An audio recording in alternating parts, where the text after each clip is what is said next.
what will go down as one of the worst conferences in the history of major conferences. Like, everyone else in their conference has proven to be absolute garbage. It's true. It's true. Yeah. So, I mean, but they were the Vegas favorites. Which is why, Chris, the moment they're in a close game against a much better team than they're used to playing. Because, yeah, they beat up today on the, 8th place team in the Big 12. Congratulations. Wait till you got to play somebody. And wait till it's a close game down the stretch. And they start getting a little choky. Little choky. Yeah. I mean, I think generally people do want Duke to fail. I mean, there's a lot of either you love them or you hate them. A lot of people just hate Duke. Like they're just like, it's kind of like the Yankees for the longest time. It's like they just were a team that everyone hated. Everyone just either love them or you hate them, right? So Duke has always been kind of that. North Carolina kind of falls into that as well. You have these teams that are just always in there and always just finding ways. I mean, Coach K was there for the longest time, just dominating college basketball, trying to just win every single season. And so what do we talk about teams with success, Scotty? You just hate to see it after a while? You do. But I mean, this Duke team, a lot of Duke teams have had hateable players. This Duke team doesn't have hateable players. No, I'll give you that. No. And Cooper Flagg, he is a fun player to watch. He doesn't look like he's injured. He had that bad ankle injury coming into the tournament.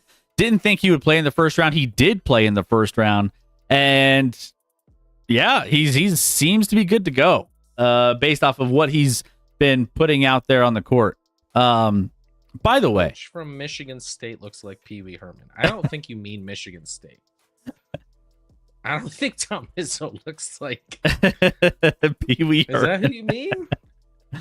Looks like maybe Pee Wee Herman. I never saw Pee Wee Herman super old, because I think he's dead now, Chris. Pee Wee, yeah, he did. He is no longer with us. I think he was 40.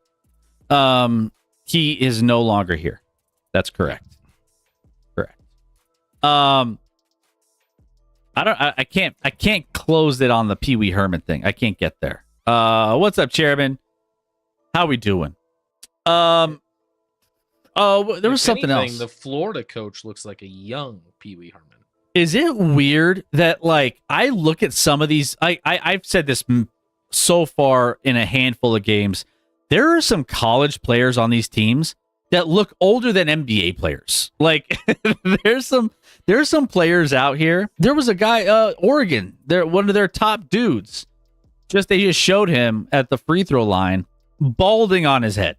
He had a bald spot on the back of his head. I'm like, dude looks like he's 35, 40. I mean, he looks. Speaking of Oregon, they're collapsing here. Yeah. Got the rebound. Got 107 left, and gets a block and a foul on Arizona. Arizona will go to the line here. Was that? Did they call a foul as well? Or no? Oh no, this was. Oh no, it was just a goaltend actually. I think it was just a goaltend. Ooh, I don't know. Was that a good block? No, it's above the cylinder, Chris. That's not legal. That's definitely not legal. Oh, it was there it was. There it was. That was the angle I was looking for. And it was going down, but also above the cylinder. So can't do that. Carter Bryant this season, true freshman, 100 plus rebounds, 30 plus assists, 30 plus steals. I think he's up there with Cooper Flagg. I think on that graphic that they were just showing. Cooper Flagg and Derek Queen. Derek Queen, the game winner. Derek Queen coming in big with that shot. That was a tough shot, man. That was a tough shot. Even given the circumstances, I mean, whether or not you think he traveled, you still got to hit the shot. It was a tough shot. There's not a thought whether he traveled or not. I'm just not surprised they didn't call it. But he absolutely traveled. Go watch it again and tell me there aren't 3 massive steps taken by that man without dribbling. It's fine. I'm honestly not even complaining. I'm not surprised they didn't call it. But it happened. And the officials love to over officiate every other game in college basketball. So, but it feels like it tends to lean towards the teams in white a lot with the officials, in my opinion, Chris. Whoever's wearing white jerseys gets a lot of the benefit of the calls in a lot of these games. Wait, what color is New Mexico wearing tonight? I didn't catch it. Chris, by white, the better seed is always white. Is always the home team. Oh. So New Mexico is not wearing white. So it looks like they're in trouble. Looks like they're in trouble. I'm just saying from what I've noticed, the underdogs do not get a big benefit of the whistle. Welcome in everybody who's hanging out with us in the Twitch, the YouTube, the Facebook worlds. Let us know what you guys are thinking of the NCAA tournament so far that we have gotten through up until this point. What teams are a surprise? What teams are kind of a disappointment? Like, we could even go into some of the disappointment teams, but again, first round wasn't a lot of upsets. But I mean, disappointment teams. Like there was, if I was going back, I felt like, what were some of the ones that stood out to me? I had them listed the other day. Just say it, Chris. Just say it. Kansas? Just say what you gotta say. No, I can't even say Kansas. Because Kansas Kansas, we knew threw that game away at the end for no reason. We knew there's some conspiracies that Hunter Dickinson might have had money on the other team at the end of that game. I mean, he made one of the worst passes I've ever seen. What was that inbound? What was that? Like, oh, I'm not even talking about an inbound. This was like in play. He passed it directly for a dunk for the other team. And there's I don't know how you debate it. Maybe it's just inexperience because he's only 24, Chris. He's a young college basketball player. But I don't know. There was a huge disappointment. I mean, if you wanted to say maybe St. John's, but I don't know if a lot of people believed in St. John's. I'm not sure St. John's was actually more talented on paper than Arkansas. They work hard and try hard, but I don't know. Arkansas playing the way they are might have been the better team on paper. There hasn't been a lot of disappointments. I mean, you're after one game national champions might be a disappointment, Chris. As an 8 seed going against the 1, that's exactly where I had them bowing out, and that was a frustrating game to watch because I have so many thoughts about Gonzaga. They played a good last 10 minutes of that game. They played better basketball. Maybe last 5 minutes, I would say. The last 5 minutes of that game, they probably played the basketball they should have been playing the entire game, and they just couldn't figure it out. I was sitting there watching the Gonzaga basketball game, and every single time they needed a stop, they couldn't get one. They could not stop Houston's offense. They couldn't. And then they would get it down to 8-9 point deficit, and then it would expand back out to 14 or 15. They would get it back to 9 or 8, back out to 13 or 14. It was like I was watching the game on repeat for an hour straight until the very last 3 minutes of the game when Gonzaga made it a game and teased me back into thinking that they had a chance to win that game. And I didn't believe it. I told my wife, she went to Gonzaga. I was like, did that shot go in for Arizona? But not with I don't think he got it off in time, but it went in. I think he hit a long shot, but it wasn't good. I don't believe it was before the whistle. No, the lights are red, but the whistle, the end of half, yeah.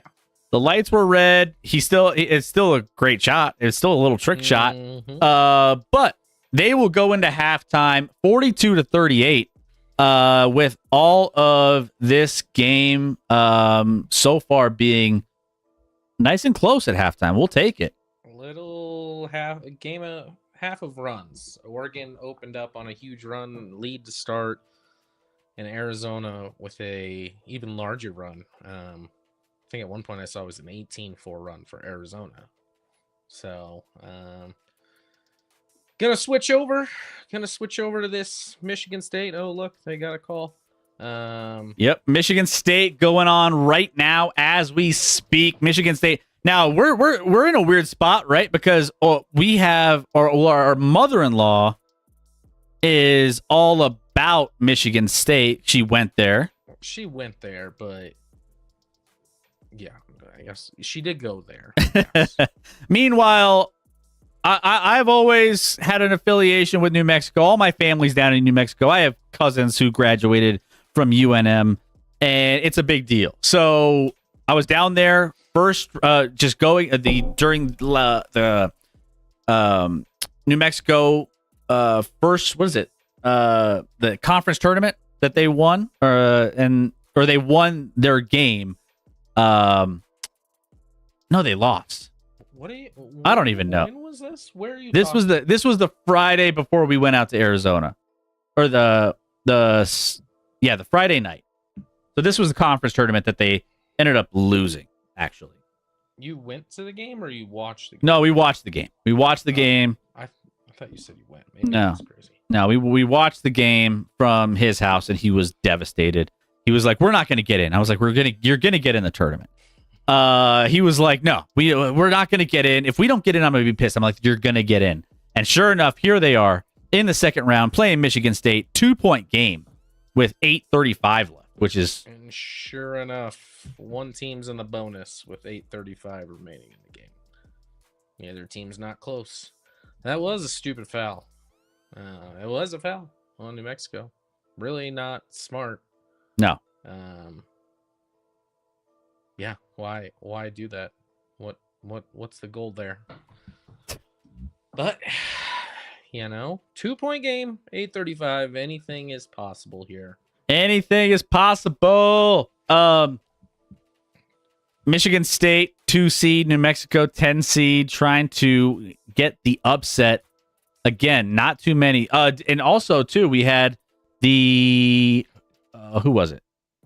Mississippi State was had and Baylor. We had Baylor knocking off Mississippi State. Let's see. Actually, no, never mind. Hold on. Where are we at? That was the other day. Of the wrong. I'm all over the map tonight, folks. I'm all over the map tonight. I wasn't. To be honest, I faded out for a second. I pulled a Chris. Ole Miss. I wasn't listening. Ole Miss was the one I was talking about. 91-78 over number 3 Iowa State. That is a final. Mississippi State lost to Baylor 2 days ago, Chris. 2 days ago. I'm in the past, living in the past. Why not? The logos are still in it. The Lobos. I believed in St. John's. St. John's. Yeah, I think there was some. I just for some reason I had some hesitation with them. I didn't believe,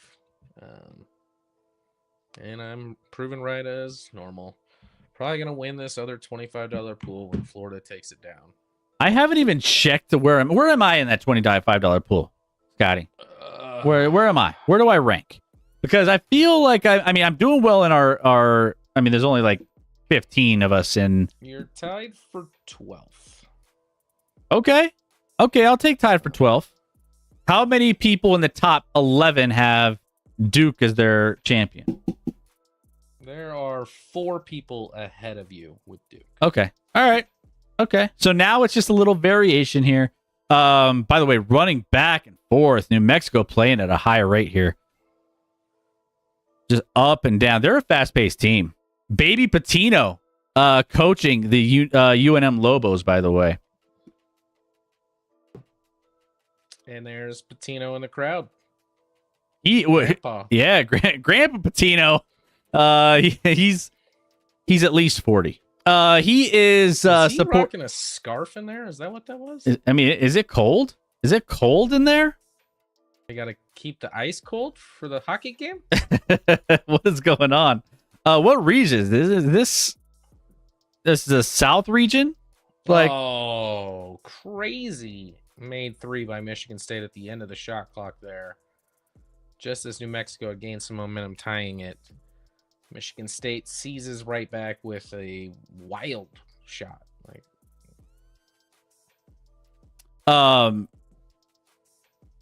by the way, State with a reach and a no call. And Michigan State comes away with it. And a block and a foul. And that's the thing with this New Mexico team. Like, they give up runs, but they also, like, they play fast enough to get back in games quick. They can, get turnovers. They can, turn defense into offense. They can make things happen quickly. So as long as they don't dig themselves too big of a hole here, I mean, they're. I was talking to my cousin who watches this team more than anybody else. He's like, this is a team of streaks. Like, they'll go on like a 10-12-0 run, but then they'll give up like a 13-0 run out of nowhere, and then it's a close game again. And then vice versa, they'll just give up a lead and be down by like 12 and then catch up and win the game. Like, they just have these weird runs throughout the game where they just it's a blessing and a curse if you're a New Mexico Lobo fan. So we'll see if they can come back here. A lot going on, but takeaways, guys. Any kind of takeaways that you guys have, let us know in the chat. Which teams are you looking for? Is your team still in? And which team were disappointments? Which team have been surprising? I think the surprise, like I said, there's nothing really on either side that's really like blowing me away. There's not a Cinderella. We don't have a Cinderella, really. There is no. I mean, there's only one double-digit seed that's going to make the Sweet 16, and that's a 10 seed in Arkansas. New Mexico, they might be it. They could be. New Mexico could, yes. But yeah, like there's not a lot of drama, not a lot of upsets, not a lot of anything happening really with this year's March Madness tournament. The second time in 17 years that the 1 through 4 seeds in every bracket all made it through the first round. Top 4 in each region didn't lose for the second time in 17 years. And this might be what happens moving forward, Chris. I'm done betting this underdog nonsense. Yeah, I think that's dead. I think it's dead. The NIL killed the opening round of March Madness. It killed it. Killed it. Because here's what happened. Yeah. Before, it was like, if you're a mid-major, your advantage is that these guys stick around and play together, and it's hard to transfer, so you play together, you're experienced, and you play good basketball together. You're not as athletic or talented as the big schools, but you got a real shot. Now, if you're a good player after 2 years at a mid-major, you're just a feeder play. You're just a feeder school. And then they just transfer to a major college and go try and win a national championship. I can't blame them for doing that. That's just the reality. Now the mid-majors don't have at least the experience of playing together with a long time and these seasoned vets, because the good mid-major players leave after 1 or 2 years to go on to bigger and better things and money. Yeah. It's and that's, I think, going to be a bit like what we have been used to seeing in March Madness is disappearing before our eyes. I think in general, like, we see it from a betting standpoint because we've done this for the 2 or 3 years. But with betting comes the trends, right? Like, you see the trends based off of what you know from the betting world. And the betting world is telling you the days of Cinderellas are feel like they're gone, only because NIL is taking over. NIL money is the big deal right now, where everyone is going to the big programs, and the programs that can pay will get the top players. They'll transfer, they'll do what they got to do, and all the Cinderellas just can't compete with that as much as you would want to think they could. And maybe you get an upset of a 10, 11 seed, maybe, that gets to a couple rounds now, but at this point, it's chalk. It's all chalk in March Madness, and you're not going to get like the big upsets. And by big, I mean like a like two seed difference, basically 2 or 3 seed difference from here on out. So it's kind of the magic is kind of taken away. Like it's just almost become predictable at this point. Well, in some ways, but also some ways no, because like you look at Duke, they're the number one Ken Palm team and the favorite to win the national championship. They have 2 players on their team that were on the roster last year. 2. It's all either you leave for pros or it's transfer One and guys, done. and then I think they only have, they have a one and done for sure, but and then you look at like the 2 guys they have, and it's not like they're bad. But they combine for about 20 points a game combined, and the rest is all new players. Is that good for college basketball? I probably not, but it's the reality. I mean, Kentucky, I don't think has any. I think it's literally Kentucky's entire team is different than last year's team. Arkansas, when Calipari moved on and went to Arkansas, they had like one guy there when he agreed to start coaching there. They had one guy.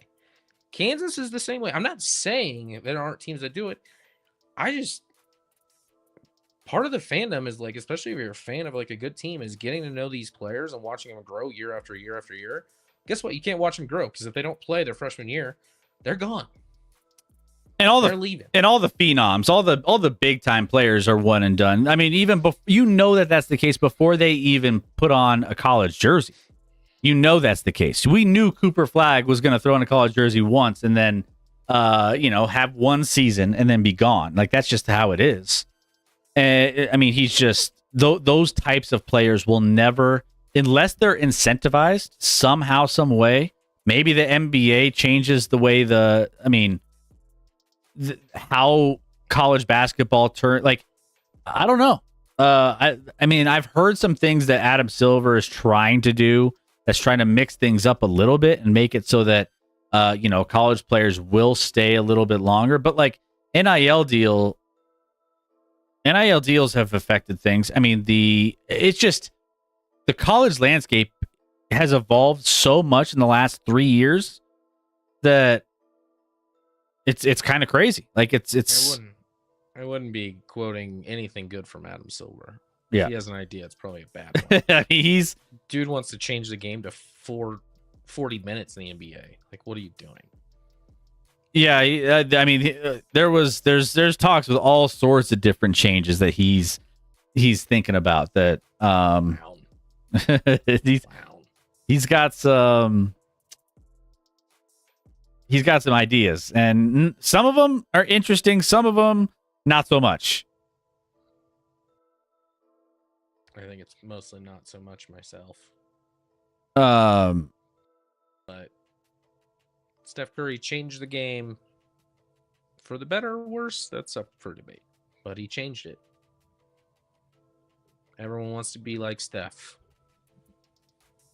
Yeah, Steph did change the game. That's just like he's a legend, and he turned the 3-point shot into analytics 101 of that's the most efficient way to play basketball, especially if you're good at hitting those shots, because you just outpace even if you miss, right? Like that took over the NBA. Now it's shifting a little bit. Yeah, keep close. As Steph evolved the game, I think I don't disagree, but I think it's been taken too far. It's too far, and you have the wrong guys thinking like there's no variance to the game anymore. It's drive, kick, or drive, finish. There's no post game in the NBA. There's no, for the most part, there's no mid range. It all looks the same. Whereas like you know, in differing sports, you have teams that do win differently. In the NFL, you have some teams that rely on defense and their run game and things like that versus a high octane passing game that's an up tempo offense. I think the NBA is slowly becoming replicas of themselves. I think that there's certain teams that set themselves apart with some of their styles of play, right? You have some teams that win with defense. You have some teams that focus on, a lot of teams focus on threes. When you get games, I should say that offensively they all look the same. Some teams are better at defense, yes. And then you have teams like, I would say the Nuggets have a more sophisticated offense of pick and rolls and screens and just the way they play offense. I would say the Celtics have a more of a inside and out game where they dribble, kick, rotate. I feel like there's certain teams, but when you get down to teams like the Hornets and the Bulls, like that just jack up threes, and they're just two teams that are just developing young talent and they don't have an identity, that's where it gets really bad. And that's half the NBA. I would say more than half the NBA doesn't have an identity from an offensive standpoint. And when you're seeing these games regularly on, the major networks, ESPN and TNT, and you just see it on a national level where it's just like, what are we watching? I think that's where it is. But I don't know if that's necessarily the full ratings aspect. I think that's part of it. I still will say that the ratings in the NBA has a lot to do with, one, the length of the NBA season, and two, the amount of teams that have a chance to make the playoffs. It's just, it takes away the urgency of the regular season when you can lose a bunch of games and still be in the mix to make the playoffs one way or another, right? Like, I think that's a bigger part because no one watches the middle of the regular season. Nobody watches it. Why would they? Their team's on a 5-game losing streak.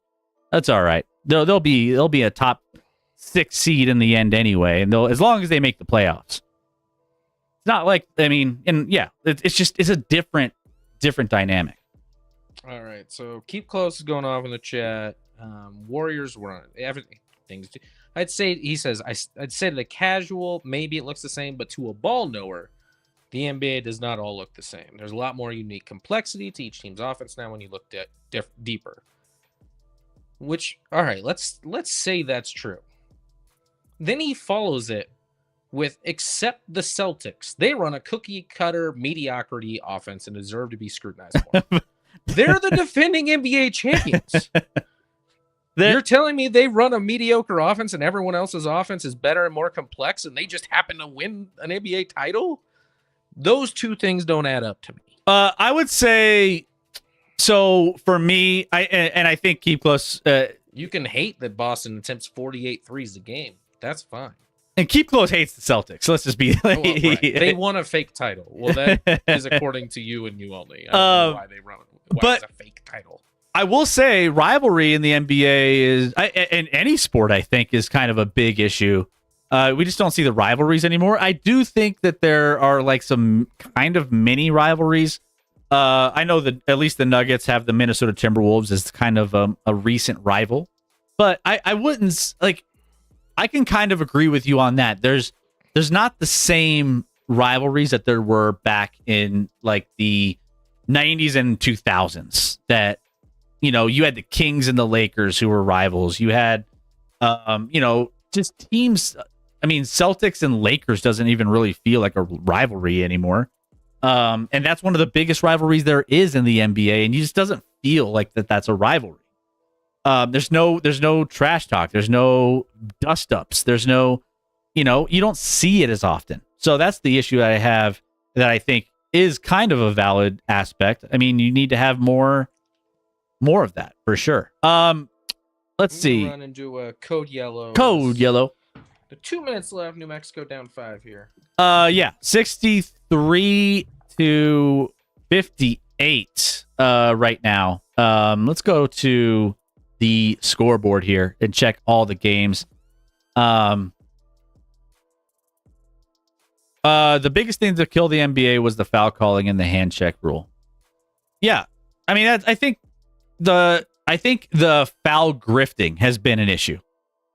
You see it on occasion in the college game as well. The foul grifting, the Shea Gilgeous-Alexanders and the Joel Embiids. Those are the ones that really, I think, in my opinion, you watch that and you just get sick to your stomach watching an NBA basketball game. when you know a dude's going to get to the line 15 times in an NBA game. I mean, when you know you're going to get the calls, it's crazy. But that's a one thing that I will say is a massive turnoff that needs to be fixed, at least in the NBA standards. But I mean, still, when you're looking at the standings and you're seeing, of all the teams across the landscape, right? You have your top 10 that have a chance to make the playoffs. Only 1, 2, 3, 4, 5 teams don't have a chance. Like, that's a problem. I don't hate the play-in. I don't. I just think that when you have only 5 teams that don't have a chance, and you're just like, oh, we have a really good chance to get at least the play-in. Like, what? That doesn't make the regular season that important when only 5 teams don't have a chance. It just, especially on an 82-game season. Like, you throw a dart against the wall, and there's probably a chance you're getting at least a 10 seed and you're playing in the play-in. It's just, I think that's a big aspect of the NBA season that I struggle with a little bit. I just think that needs to be looked at a little bit more, at least from Adam Silver ratings standpoint. But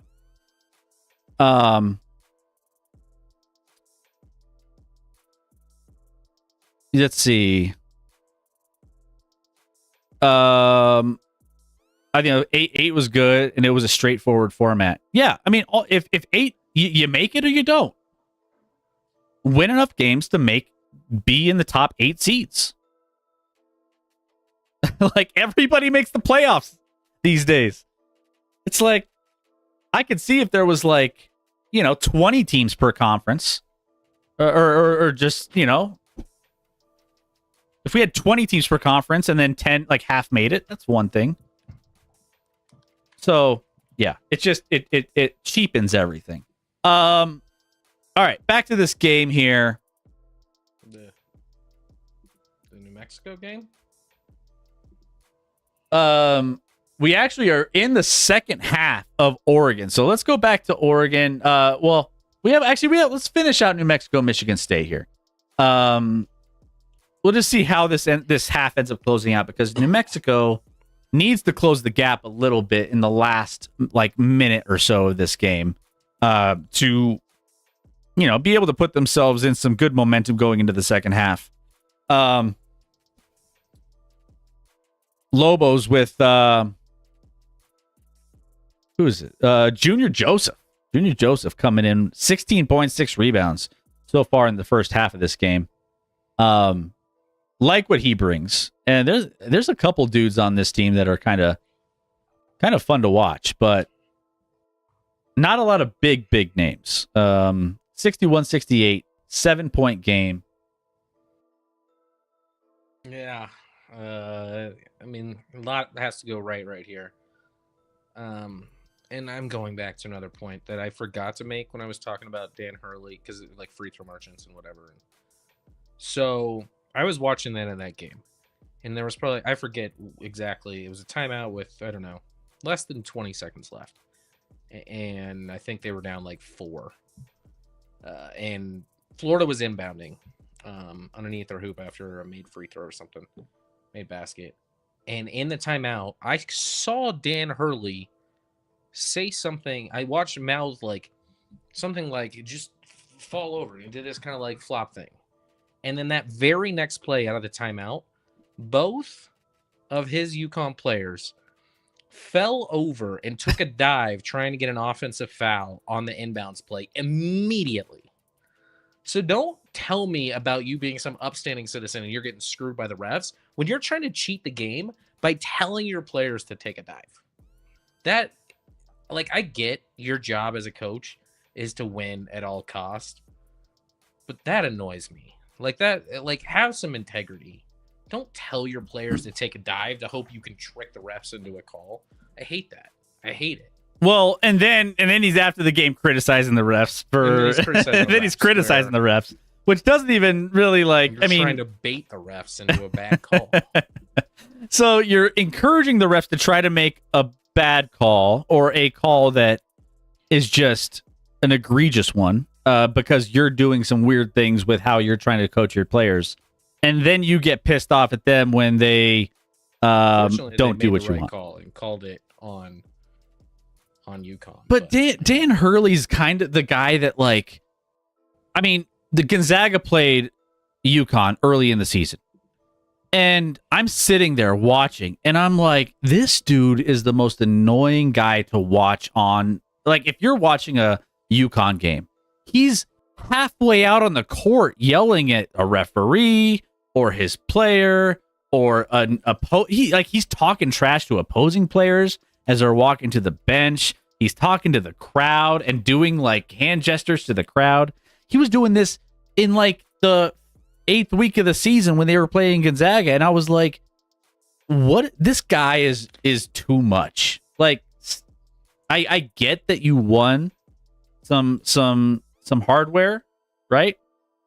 Mm-hmm. But that doesn't mean people love, like, it's like it went straight to his head, and he's just... Oh, it definitely went to his head. He's just a remember monster. At the end of one game this year, he got on the mic telling a ref, who do you think you are? I'm the best effing coach in the country. Like, just saying it out loud out there.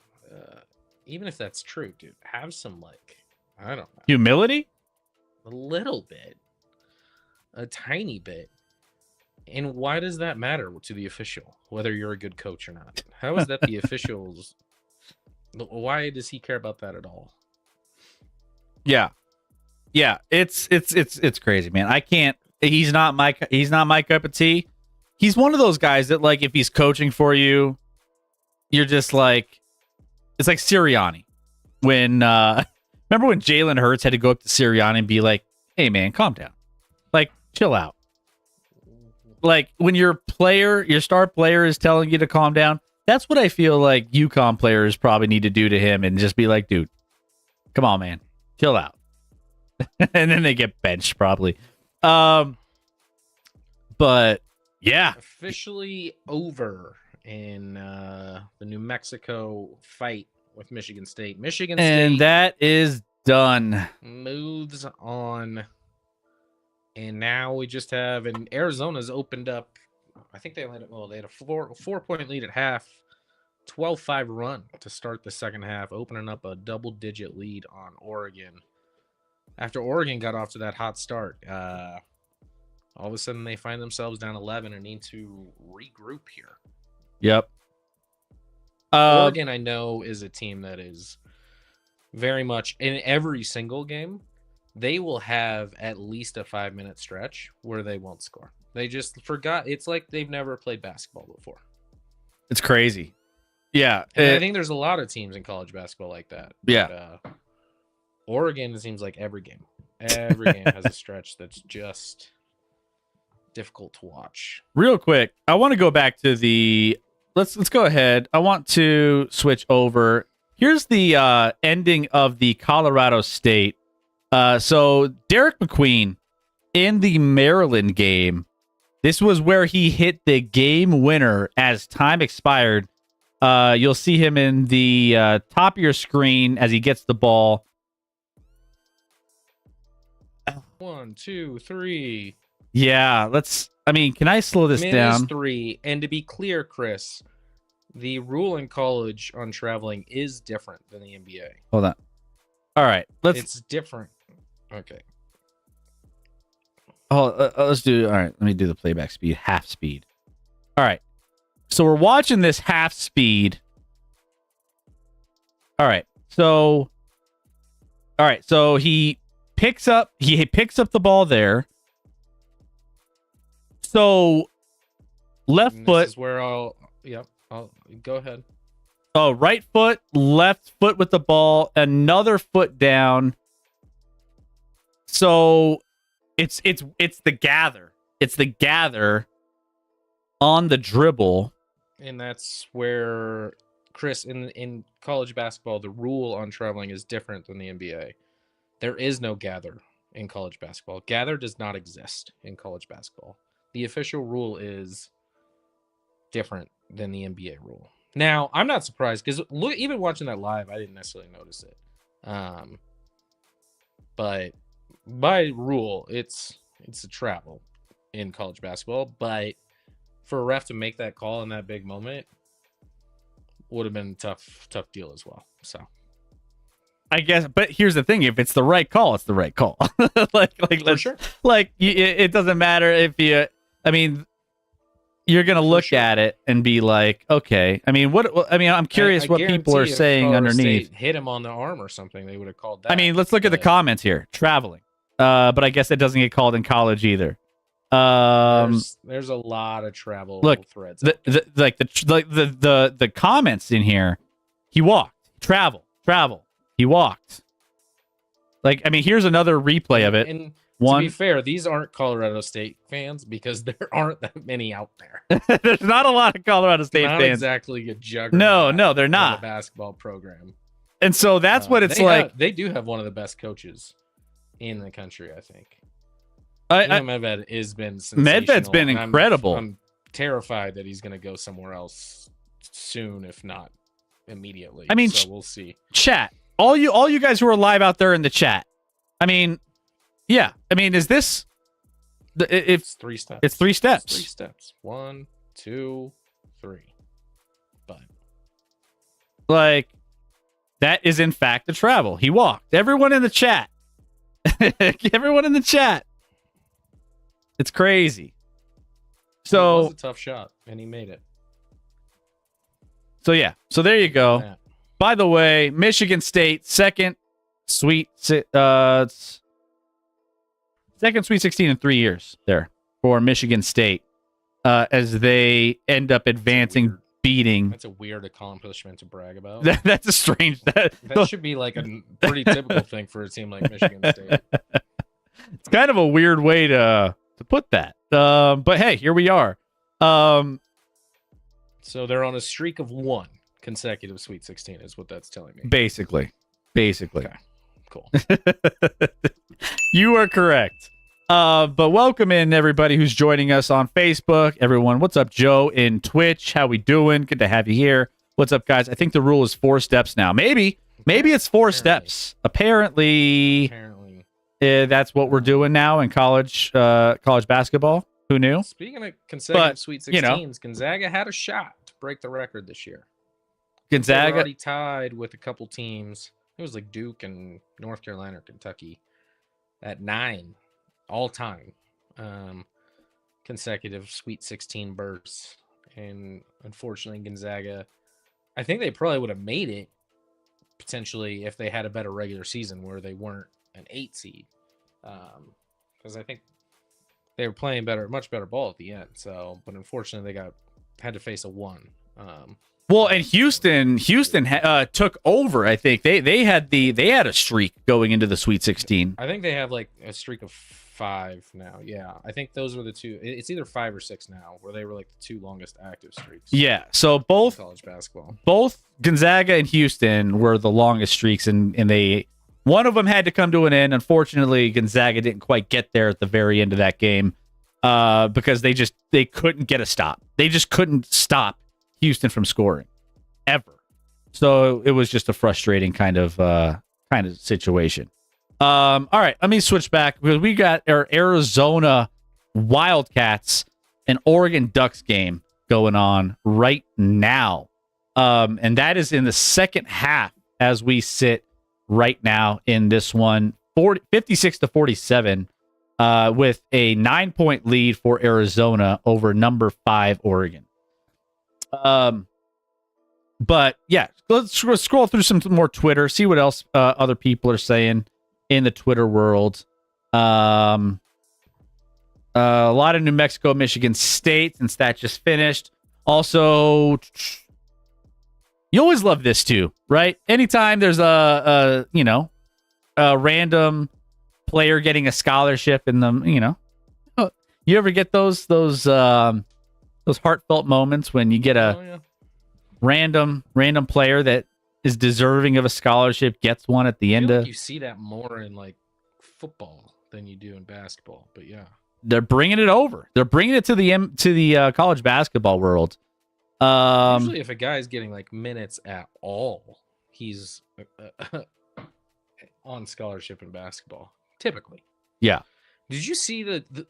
I don't know if he's like a manager that gets to dress or what. Oh, did you see McNeese. at the end of the Duke game? Was it me? Oh. No, end of the Duke game, they had this guy come on that I swear couldn't have been above like 5'3". He was tiny. He was adorable out there. Like, who let this child on the court? Get him off the court. I don't know who he is. And then it was the last, 40 seconds of the game or whatever. And the Duke fans were all like cheering his entry. But he was so small. Yeah. It was adorable. And now I actually want to look up who that was. I'm going to look up now. Hold on. Box score. He got 1 minute. He was number like 50. Oh, maybe 22. I was thinking 55, but it might have been 22. It was double. Oh, I'm looking at Baylor's. Never mind. That's why. 55. There he is. Spencer Hubbard. Listed at 5'8". My ass. He's 5'8". No shot that dude is 5'8". There's no way that dude's 5'8". No shot. No chance. But good for him getting out there. I mean, yeah, I can't imagine he's a scholarship player. He's average. He has averaged 2.4 minutes. But again, let's keep in mind, as you mentioned, Duke's been in a lot of blowouts this year. So yeah. And here's the thing, like, I think we're in for. I remember how long ago did we have all 4 number 1 seeds make it? When was that? That was the only other time it's happened, Chris, and that was 2008. 2008. It's the only other time it's happened. Honestly, I will never forget it because the cream of the crop came out on top after all 4 1 seeds. The cream of the crop. Yeah. I have a feeling that's going to be more of a probable outcome, like moving forward, than you would think. Like with, Chris, keep in mind, I did my bracket very quickly and then realized I have all 4 1 seeds making. You and I both. I went out on a limb. No, you and I both. I changed mine. I was like, oh no, I can't do this. I can't actually put 4 1 seeds in here.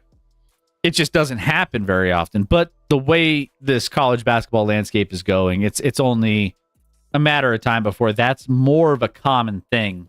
I mean, even trying to fill out my bracket this year, it was hard to like exclude a Florida or a Houston or I was just like, I don't of these teams, who's gonna beat them? And I was having trouble with like justifying some of these smaller seeds beating these 1 seeds. It felt like the 1 seeds were strong coming into the tournament. Yeah, and still a long way to go, but obviously all 4 1 seeds have made the Sweet 16. I think 3 of the 4 2 seeds made the Sweet 16, and maybe just 2 3 seeds. Was it just 3 seeds? Because Iowa State lost, and BYU beat whoever they played, Wisconsin. Mm-hmm. So yeah, okay. All right. So yeah, it's kind of interesting, man. Like I said, it's going to be a weird next couple years. 59-52 here in this Arizona-Oregon game. Oregon trying to climb back. Speaking of been in college for 18 years, Caleb Love hit a difficult 3 as Oregon had cut it back to 4. He hits a 3 to space it out to 7 again. And here's this. Is this the ball guy? Yeah, dude. Yeah. Like, looks like he was. Dude, this guy was shot out of the 1970s. Like, shot out of the 1970s here. I mean, I'm surprised his shorts are as long as they are. Balding on the top of his head. And I think he's like one of their top producers when it comes to points and rebounds, and I mean, he's, I think, in the top statistical Biddle. Yeah. It's thinning a little bit up there, you know? It's just thinning. I mean, you could just a bit. Who says you can't go to Greece and get a transplant? What? That's a thing now. We've been reported, Chris. What? Been reported for a lack of pools or hot tubs in our stream. Are we in the pool and hot tub stream still? You might have mistakenly. Did I not update? Well, Billy hey, Splash is furious. Bill. Please get in a hot tub. How do you know our feet aren't in, our lower halves aren't in hot tubs, Billo? How do you know? I am. All right. An indoor jacuzzi. Let me get out of the pool stream. I guess that's an issue. I can tell. I am an avid watcher. Come on, Billo.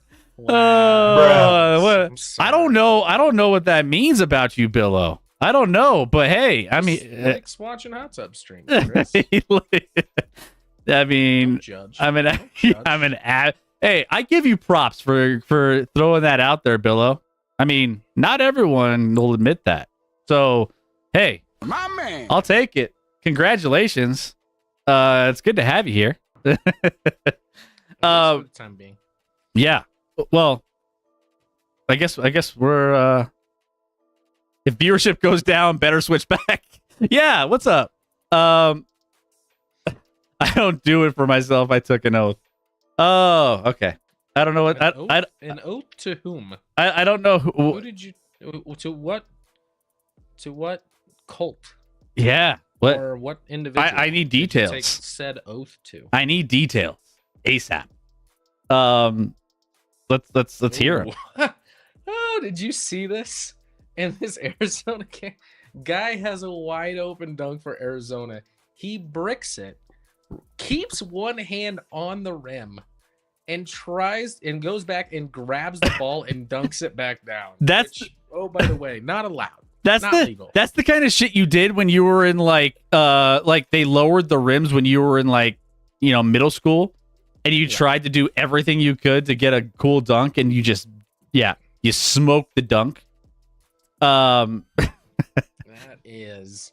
Did you see in the Duke game today where they went to check if it was a flagrant foul? Did they call a tech on this? They might. Did they? For hanging on the rim? Hold on. Oh, can we go? Wait. What? What just happened in this game? Did they?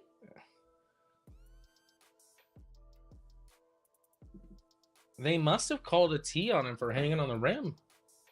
That's the only thing I can think of. They had, well, yeah. I mean, yeah, they did. That's got to be what they called it on. Which unfortunate, yeah. KJ Lewis with the technical foul for hanging on the rim. But did you see real quick in the Duke game where they went to check to see if it was a flagrant foul on a foul where the Duke center missed a dunk, and then on the review it was pretty clear he wasn't even fouled at all. But they had to go check, Chris. They had to go make sure. And it only took 30 minutes for them to actually there's some stuff that happened in these games. There was an obvious in the Gonzaga Houston game. It was obviously off of Gonzaga. And it took, no joke, 10 minutes for them to review. Ike. Off of Ike. Yeah. I'm just like, what are we doing, college basketball? Why does it have to be this hard? Well, then they have to go back and review 8 times over when the ball actually hit out of bounds so they could put 0.3 seconds back on the clock, Chris. It's really important. I just don't get it. So, anyways, yeah, the technical there. So 55-61 here. Arizona with the ball. Oregon needs a stop, though. Oregon hasn't really been able to, one, get a stop, and two, capitalize on the offensive side the way they need to. I want to They're go. not getting stops, that's for sure.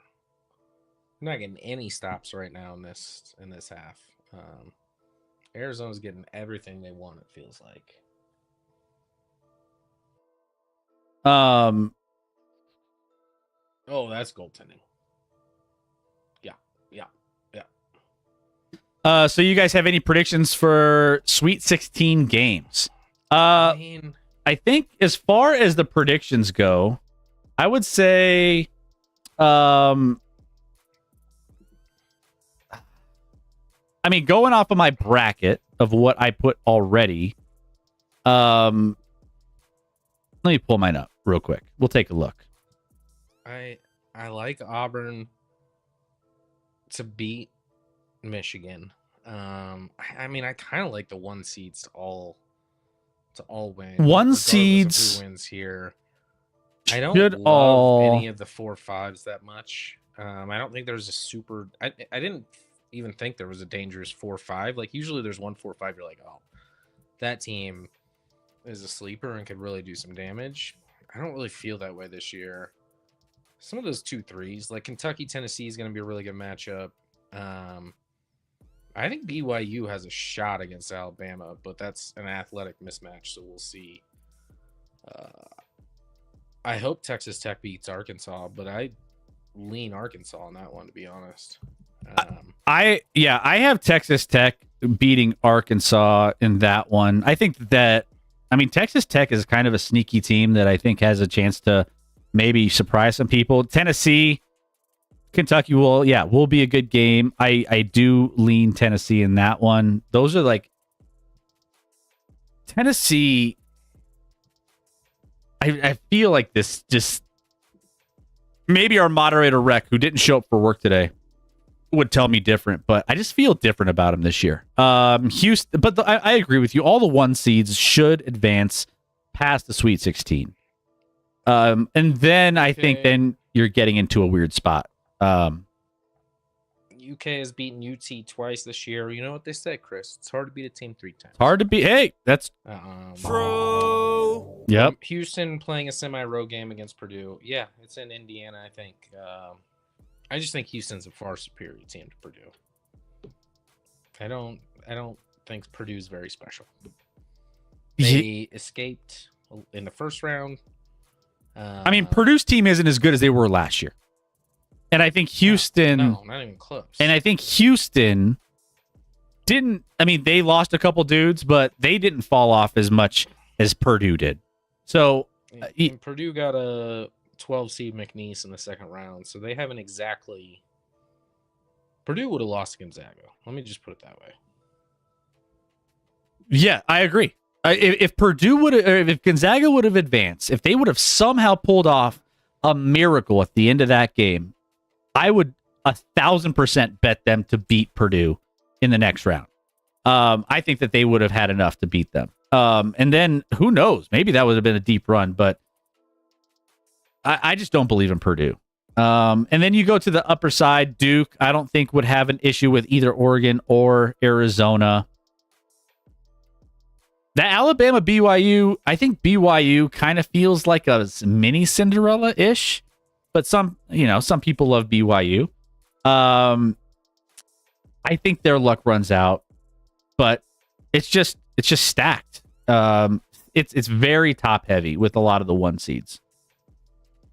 63-57 here, Arizona. 10:43 left in this one.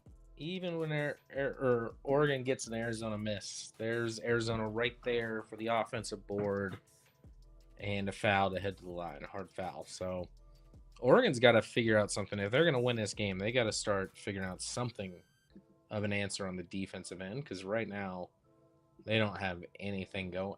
This feels exactly how the Gonzaga game was, though.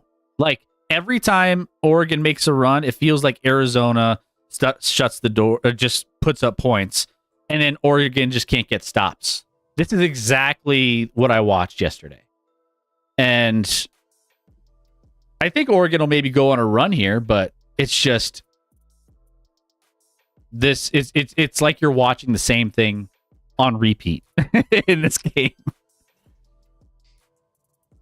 Yeah, Yeah, I mean, this one they've been a little closer. It feels like that Gonzaga Houston game was always at like 9 to 12, like for forever, and then yeah, Gonzaga late cut it all the way down to what 2 or 3 or whatever, They and cut, then yeah. had the worst play ever at the end to try and potentially tie it up. Yeah, they didn't have anything special there. Ooh, Arizona player going straight. Love went straight under the side of the court there. But The Sweet 16 all major conference schools. I hadn't really thought about that, but now that Colorado State, New Mexico went out tonight, I don't think so. I don't think so.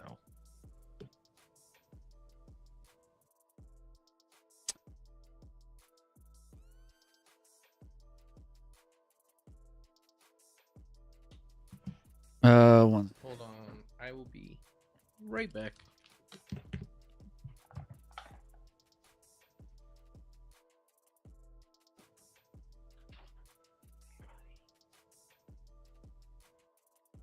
All right, guys. So we're picking it up here. As we are in on this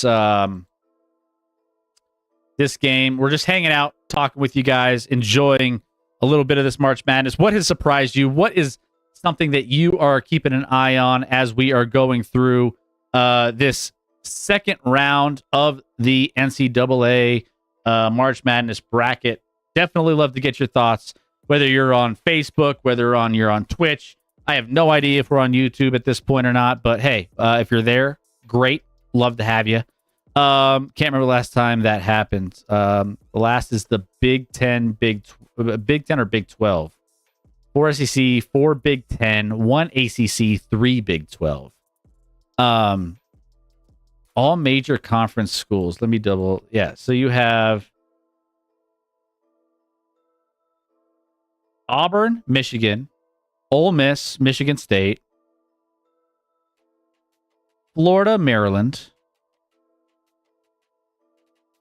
Texas Tech, Arkansas, Tennessee, Kentucky, Purdue, Houston, Alabama, BYU, and Duke, BYU. Yeah, you got Oregon, Arizona, obviously in this one.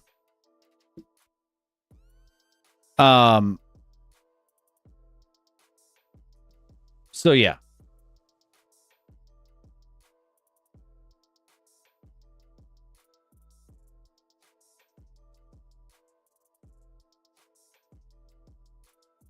Kind of crazy though. 7-point game, 840 here.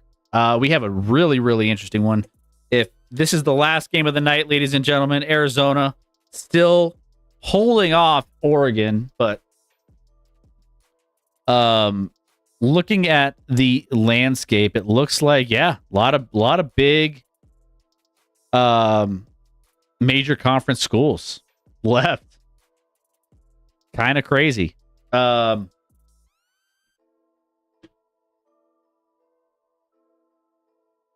Hold on, wait. Let me make sure. I need to turn my hot tub down a little bit.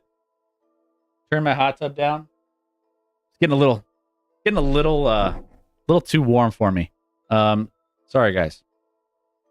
Oh, you guys didn't know that I have a hot tub chilling below this desk? Maybe if you guys don't know. You guys just don't know. 68-62. I have a feeling Oregon's going to make a run here.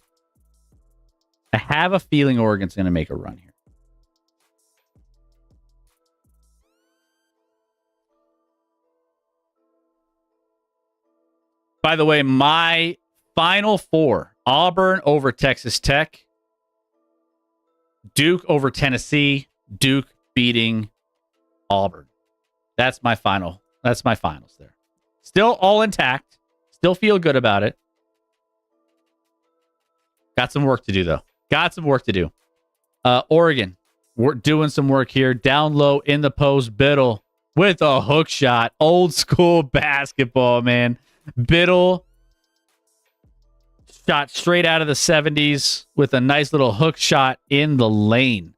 Looking beautiful, man. Looking nice. Let's see. Let's go ahead. Let's see if there's anything going on in the Twitterverse right now that we could pull up for you guys to keep tabs on as we finish out this last game.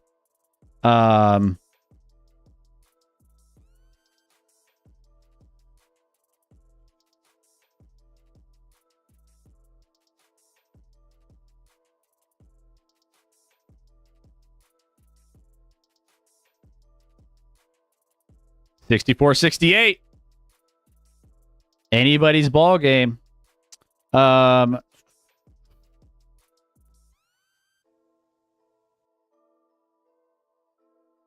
some finals in the NBA as well. Clippers dropping to the OKC Thunder. OKC Thunder continue to roll in the NBA.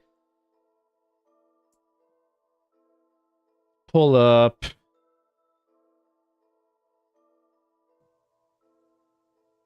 Sweet 16. Let's see what's going on in the Twitterverse here. We got some Sweet 16. Obviously, the biggest, the craziest finish of the day of the tournament, one of them, is this Maryland finish over our Colorado State Rammies. Unfortunately, isn't the best. 7 SEC teams heading to the Sweet 16. So they have a nice little representation. It's kind of easy to have a nice representation when 14 another one. 14 teams make it in to the tournament for the SEC, which is wild. I mean, it doesn't matter how good you are, good or bad you are. If you're in the SEC, you're making it into the tournament. So who would have thought, right? But here we are. So SEC well represented with all of these teams here in the tournament. Moving on to the Sweet 16. Alabama, Arkansas, Auburn, Florida, Kentucky, Ole Miss, and Tennessee. So there you go.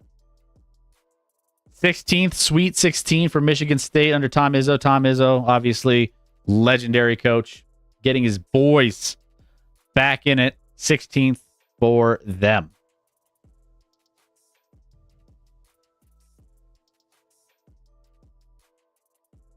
Still timeout here in this Arizona game, so we'll get back to that here once they get back from their timeouts.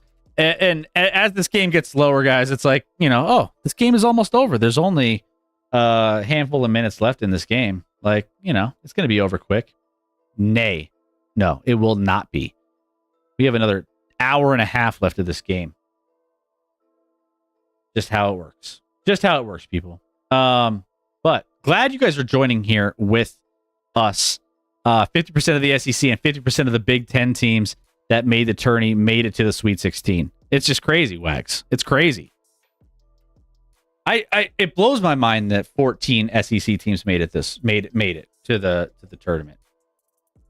But I thought the days of the SEC in college football were, slowly starting to, disappear, where we didn't have to see SEC everywhere we looked. And then it just shifted over to another sport. It shifted over to basketball, where we only see SEC teams making the tournament. And it's just like a numbers game at this point.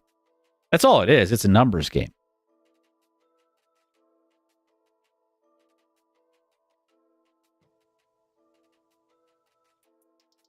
SEC owns the record for the most amount of teams from a single conference to make the Sweet 16 with 7. So we're breaking records here. We're breaking records. There you go. That's something. That's something.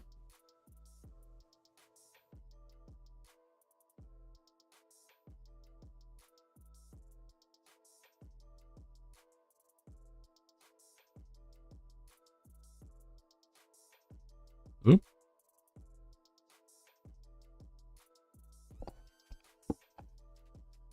All right. I think we are back from commercial break, and we have almost a steal there. Oregon almost getting the steal Down, by the way, 65-68 currently on this game. Oregon with the steal. They finally get it. They have a chance to tie this with a 3 if they really wanted to. Now it's just trying to figure out if they're going to be able to convert here. They haven't been able to convert when it matters. They've been closing the gap, but going block on the layup, no foul. Oh, going the other way for Arizona. Arizona gets into the paint, and it's an easy layup on the other side. And just like that, it's a 5-point game with Lewis getting the layup there. After this every single time it gets a little close. I mean, this is the closest it's been, but Oregon missed out on a chance, blocked layup at the rim, goes the other way. Arizona gets an easy lay-in. So Oregon trying to keep it close here as this game winds down. Still a lot of time. Still plenty of time. 5 points is doable in six.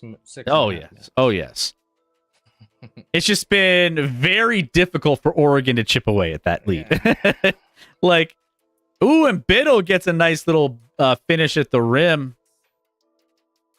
Biddle with a little diddle. Biddle, 14 points, 6 of 11. 6 of 11. Biddle. I don't know. You could. Little Biddle? A little Biddle? Travel. No. Missed anyway. Let's go. We were when you were gone, we were looking at the SEC. A record 7 teams from the same conference made the Sweet 16, and it's all from the SEC. And I was like, it makes sense when there's 14 teams. 15 teams make it, whatever. It's like, yeah. You're pretty much locked in. It's a numbers game at that point. Especially when it's no mid-majors made it because they're just not very good. Not a good mid-major year. So yeah, if you get 14 or 15 SEC teams in the tournament, you're gonna get half of them to the Sweet 16. Congrats. Guys, hit that follow button if you're new to the channel. My name is Chris. This is Scotty. We are your hosts for the ActionLab sports channel. We are here every Wednesday, Thursday, and Sunday nights. We'll be back on a regularly scheduled side of things here moving forward. So the SEC stacked tons of good teams.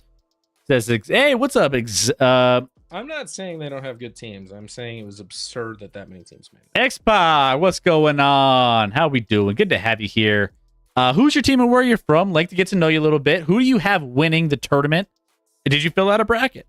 Let me know. Love to have you here. Good to have you in the chat. Yeah, every time Oregon closes the gap a little bit here.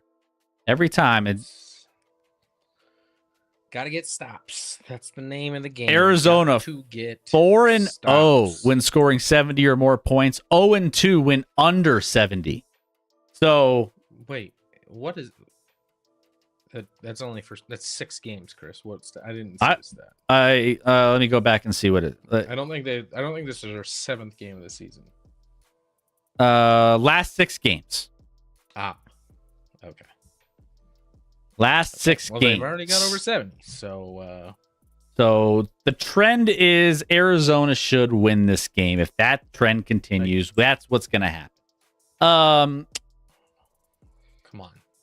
on. I have Florida over Houston, I believe. Come on now, Russ. You're doing too much. Florida over Houston, and that's who you have in your championship, or Wags? Florida was a popular pick this year. A lot of people like Florida. You have Florida. I have Florida over Duke. Gross. It's fine. Florida over Duke. Florida already. Oregon gets a block shot and just travels right to. That's a travel. He did not hold his pivot. If that goes in, I'm going to be disgusted. It did not. It did not. Rebound comes down to Oregon. It's hard to tell who I'm cheering for, though. I'm pretty neutral right now. if the Ducks would make their free throws, they would be ahead right now. Come on. Where do the Ducks, what's the free throw discrepancy in this game? Well, he didn't say there was discrepancy as much as or missed free they're throws. just not hitting theirs. Yeah. Well, that's what I'm saying. Like, what? How many less? Let's see. Let's take a look at this. I don't think it's crazy. Team stats. We have it's 17 and 14. Yeah. Nothing there. However, Oregon is 8 for 17. Yeah, no, that's a problem. That's a problem. Sure. Yeah, I mean, down 2 when you've gone 8 of 17 from the line is not. Now down 5 because they allow Caleb Love to play 18 years. Or I don't even know if that was Caleb Love. That may not have been. All of the COVID players are phasing out. I think is this kind of the last year of like all of the crazy COVID things that like I feel like we've seen some of these guys for like we were complaining that we don't like we get these too many one and dones, but then there's some that are like on the it's not like opposite. It's not like they stay on the same team the whole time. Like Caleb Love 4 years ago played for a national championship with North Carolina. Like, it's never a good medium. It's never when you're eating a lot, you're trying to like monitor your eating. It's all moderation, right? You don't want too much, you don't want too little. That's how it is with this. I feel like we're getting guys who have been in college basketball for like 6 years, or we've got guys that are in for 1 year. We can never get a healthy moderation in the middle. You know what I'm saying? Bump, grab. Red shirt and play 5 years. Yeah. Totally. Just like, what is happening? 2:50 left. Not a good shot at all from Oregon there. I think, let me see where I'm at. If I'm ahead of you or not. I don't know where I'm at. You might be in the future, Chris. I don't know. I just refreshed, actually. I did as well. And it's not good. 230, 229, 228, 227. Extends it to 7. 7-point lead and a timeout for Oregon. Caleb Love. Just congratulations. This is, hey, enjoy overseas. enjoy better start learning Chinese. Enjoy your overseas basketball career. Nothing wrong with that. Learn some Chinese, buddy. Some money over there.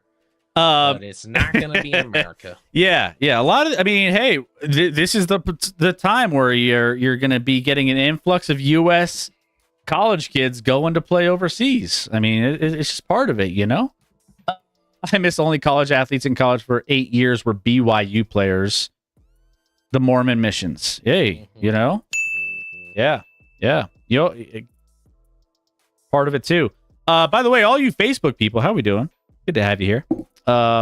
Quiet in the comments. If you feel like leaving a comment, go for it.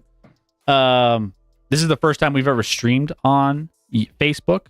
And are they? Nobody's commenting? We have a couple people chilling, watching. But yeah, millions watching at home, and millions of the ActionLab fans. Call out, shout out, Rock. Yeah, this just feels a little out of reach for Oregon. It's not out of reach. Oregon's got to get a bucket here. The way the game has been going, it feels out of reach. 2.5 has to have a bucket here. You don't get a bucket here, you're on a significant uphill climb. But you get 2 or 3 here. Yeah, I agree. But then you got to get stops, which they have not done tonight in either half. Just hasn't happened enough. Arizona, Oregon duking out for the final spot in Sweet 16. The game being played in Pacific Northwest. This one's for Bill. Good old Pac-12. Good old matchup. Bill. Love me some Bill Walton. Don't worry, Bill. We'll get the Pac-12 back soon. Gosh, I miss his commentary. Colorado State Rams in it. With the great Gonzaga Bulldogs in it. Just let's go. That's my guy. That's my dude. Let's People still freaking out. 7 SEC teams making it. It's just crazy. I mean, again, it's a bit of a numbers game, but that means didn't they have like 15? Did they have 15 or 14? I think technically Texas was in the play-in, so maybe they were the 15th. They had 14. Well, Texas was in a play-in and didn't win that. They lost to Xavier. yeah. It depends on how you classify them, I guess. Because then I think it was 14 officially, but then they had I wouldn't. No, that counts. Does that count? Texas was in the tournament. I mean, all they got to do is win. They were given a bid. Or maybe Texas was part of 14. That's possible. I think Texas was. Yeah, I think Texas was part of the. Because I remember when we finally got all the brackets, I looked at the breakdown and there was 14. Oklahoma. I'm just running through now. Mizzou choked. Oklahoma got beat the first round. Arkansas is obviously 3. Tennessee 4. Kentucky 5. Georgia 6. Let's say Texas is 7. Now that I'm thinking about it, Vanderbilt 8. Mississippi State 9. And I'm way short. What am I doing? What are you counting over there? I don't even know. I skipped like 12 teams that are apparently also in the SEC. Just pull up the SEC standings. You probably won't miss too many if you just have those. 14 of the 16 teams in the SEC made it. Oh, Big Love with a big 3 right there, just after Oregon hit that last free throw, and Oregon 3 clanks, and Arizona ball with 1:49 left, 7-point game, and now it feels tough. Wait, what did they?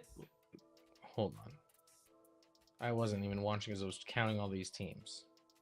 They hit a 3 back after Oregon. Yeah, Love scored the last 10 points for Arizona, says Wags. They have a 80-73 lead in this one. Sucks. Nobody likes Arizona. I'm just kidding. I'm sure some people do. I mean, Arizona's kind of, well, I mean, for me, they've flown under my radar. I haven't really kept tabs on them a lot this season. I mean, I don't think most Big 12 fans took Arizona as like they didn't see them as like a top 2-3 team in the conference by any stretch of the imagination. But I wouldn't say by any stretch because they were probably around 4 or 5. But I think Houston, Texas Tech, probably Iowa State, all were viewed as a better team during conference play than Arizona. Black Market, how was the drunken family? It was fantastic. It was great. Yep. We enjoyed it. It was definitely an enjoyable vacation. Much needed. That's for sure. Glad you stopped by if you did. I know Black Market, a couple people stopped by for some of those little pop-ups. Is it? I don't know. What are they reviewing here? They're reviewing the out of bounds. This is the part, guys. Remember I told you this. This game will be going for another 25 minutes. Even I get impatient with these. Like, they have to get all the referees to look over and see. This one was actually at least close, but then like, figure you should be allowed 1 minute over at the table. And either figure it out or stay with the call on the Black Market. But I don't care. You two sound like Van Gundy. Well, it's true though. It's awful. It breaks up the rhythm of the game, and like, I just want let's watch basketball. Let's not sit here for 45 minutes watching a ref look at a screen that's probably too small for their eyes, which is another point of maybe they shouldn't be officiating in the first place. Not good vision. So Oregon ball. I don't even know what they called initially. Was that what they called initially? I I believe. didn't see. I believe and it's then Oregon and passed Oregon it just right into Arizona what did they for a Oh! Arizona blew the fast break. Probably a situation where maybe you kick it out, but it looked like such a 3.3 for Oregon cuts it to not done cuts yet. it to 4. That missed layup. What huge. what a sequence right there. What a sequence on that, because it was like that could have gone so badly for Oregon. Then it went so good. Like after the back and forth. A bad inbounds pass. That inbounds pass was a disaster. And now a trap and a jump. That's possession? Oh, how do you not? That's how do you not call a jump? You gotta call a jump there. You have to call a jump there. Call a jump there. It would have been possession Arizona anyway, that's but fine. That's fine. But that's a jump ball. He had that ball was like not moving between two people for like at least a second and a half. It has to be a jump ball call. And again, it would have stayed with Arizona, so maybe not overly consequential, but it gets them an easy layup or easy foul. Did miss the front of the what is it? 2 free throws. Ball don't lie. I was gonna say the front end of the 1-1. I mean, it was a foul, but it should have been a jump ball before that. Yeah. All right. Maybe missed 2, buddy. I'm not your buddy, guy. Oh, and he does. He misses. Oh no. And oh no. No, Bruh. we're gonna review it. They called it Arizona ball. I thought it was obviously with me. I thought it was off Arizona, but. We're going to be here for another hour watching this replay. Like, every time the ball goes out, we're just like, oh, no. It's off Oregon. Oh, no. We have another 5 minutes of looking this. That's so huge. To get him to miss 2, that angle is terrible, and not secure the rebound. Wow. Is tragic. Man. Wags in the chat says it's AZ ball. What's up, medic? No, watching from work. What's up? How we doing? It's Arizona ball too, but how Oregon doesn't get that rebound in that situation is just. Biddle was playing with his diddle instead of getting a rebound. Roger. Diddle with. Damn you, Biddle. Little Biddle with the diddle. This. He looks like a guy that might play the fiddle. Yeah, that looks like Arizona ball. Who do you two have winning in the Final Four and winning? I mean, I'm embarrassing. I have all 4 number 1 seeds, and then Florida and Duke and Florida winning it all. My bracket is Duke, Auburn, Tennessee, and Texas Tech. I have Auburn over Texas Tech. And I have Duke over Tennessee. Duke beating Auburn in the championship game. Maddox says, how's our brackets looking? I can't check from work. The group brackets not going great for me. I'm much better in my money play, but that's my fault. Yeah, currently the group standings have. Let's go ahead. Let's pull it up. Shout out Diacola and Tim. Tim is coming in second right now. I'm third. Devil Doc fourth. Chairman fourth, tied for fourth with Devil Doc. So yeah, we have let's see, what else do we have? I don't know where you are, Medic. What's your name in the it's Mike or something, right? But I don't even see a Mike. So are you one of the ESPN fan? He took all the time to try to get in on the Yahoo League, and he's just all in on the Yahoo. Oh no.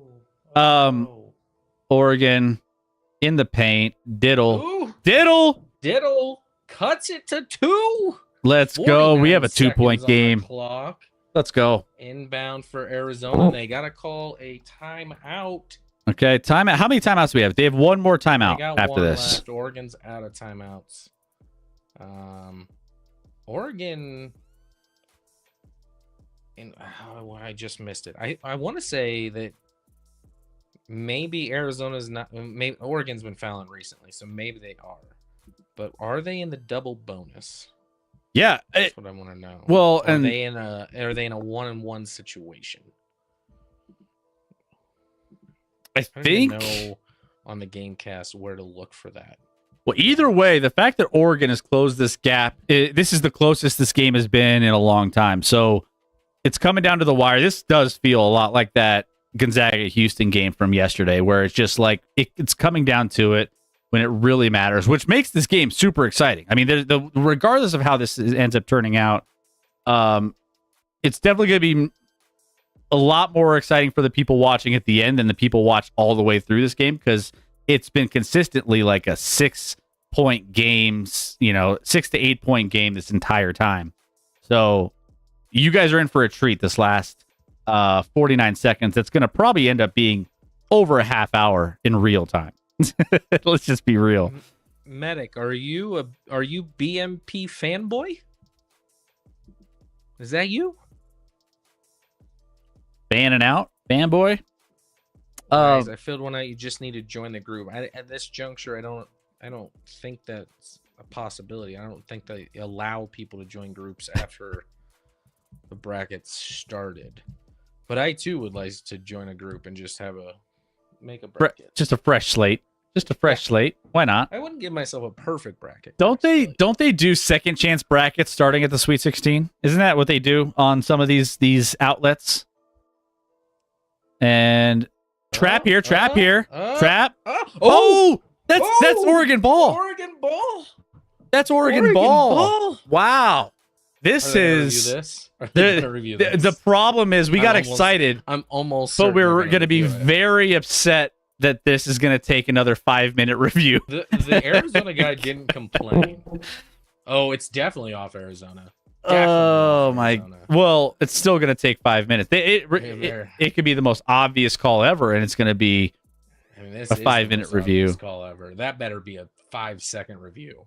Like, let's not go crazy here, referees, on taking a look at this. It's obvious.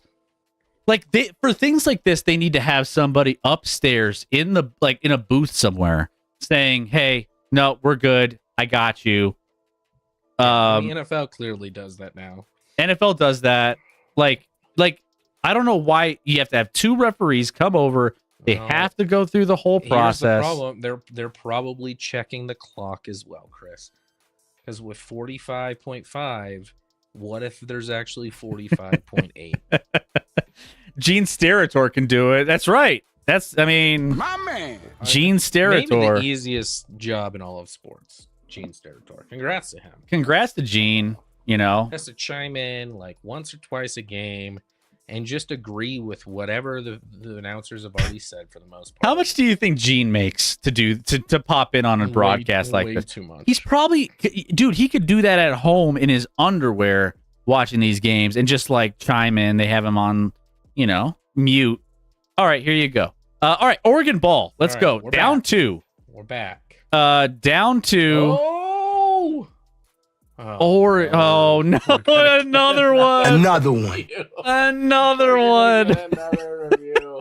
This is crazy. Why can't anybody inbound? Why can't Oregon inbound the ball? It's just. This is the worst. I don't even care. Can we start a timer? When all All right, let me see this one.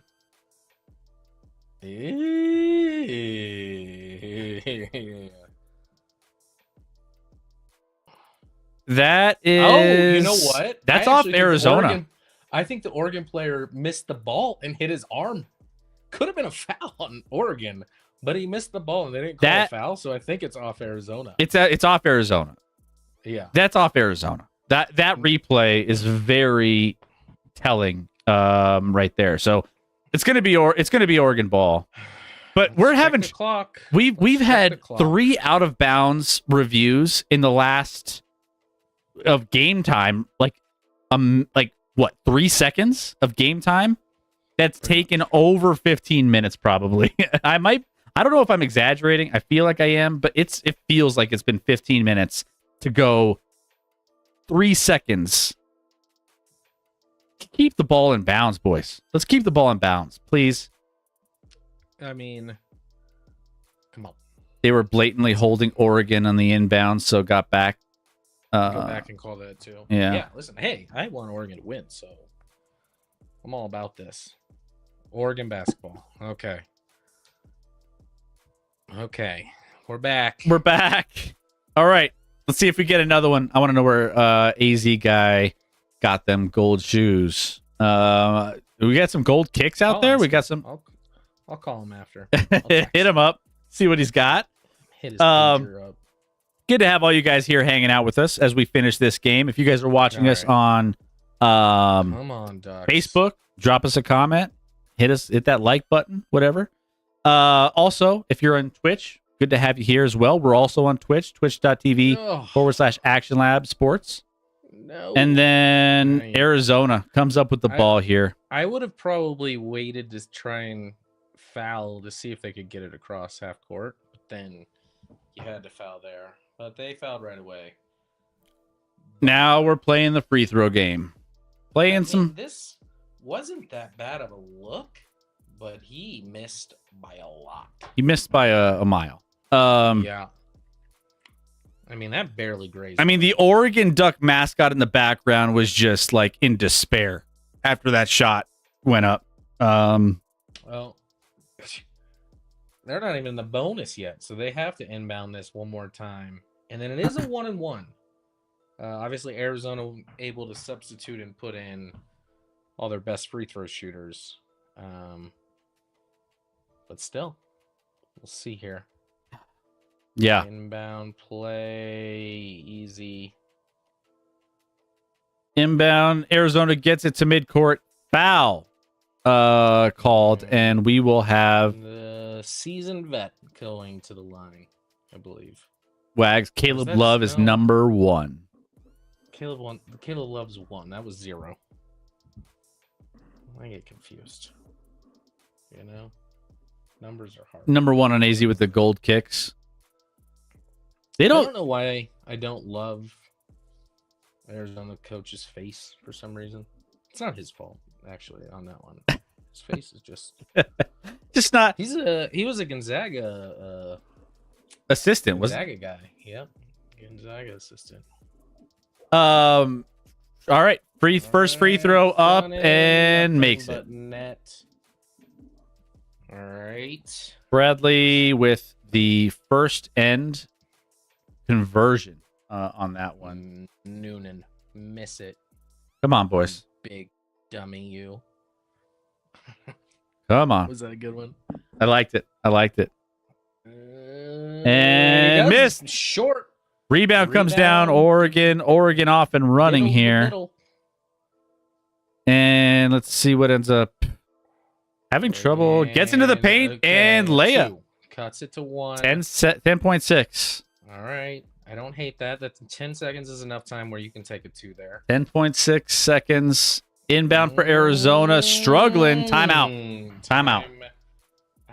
Last timeout for Arizona. Okay. Here we go. Except for the official review timeouts. So we'll have about 4 more timeouts, but none for the coaches. The coaches aren't allowed anymore. Coaches, yeah. Done. Players, coaches, not allowed. Refs, 4 more to go.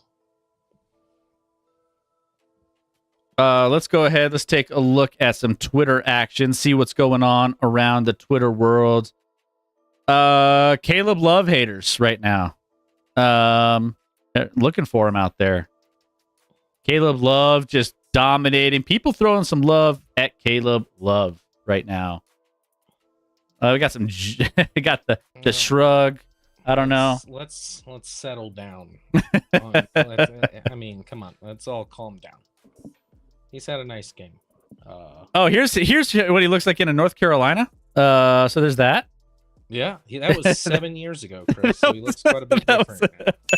He looks a little different. Yeah. 7 long years ago. All right. We're back at it. Action. Inbound underneath the hoop for Arizona. 10.6. Can't get it in. Oh, he finally gets it in there. Gets it into the white guy. Well played. 9.5 seconds. Just kidding. That guy looks like he's not even strong enough to throw the ball that far to the hoop. I was dumb enough to have UNC winning multiple games as black market. I mean, they kind of fooled people at the end, right? I was dumb enough to also pick UNC to the Sweet 16. They fooled people at the end of the I season. should have not fallen it because they never beat any good teams. Yeah. But then they won their playing game by about 100.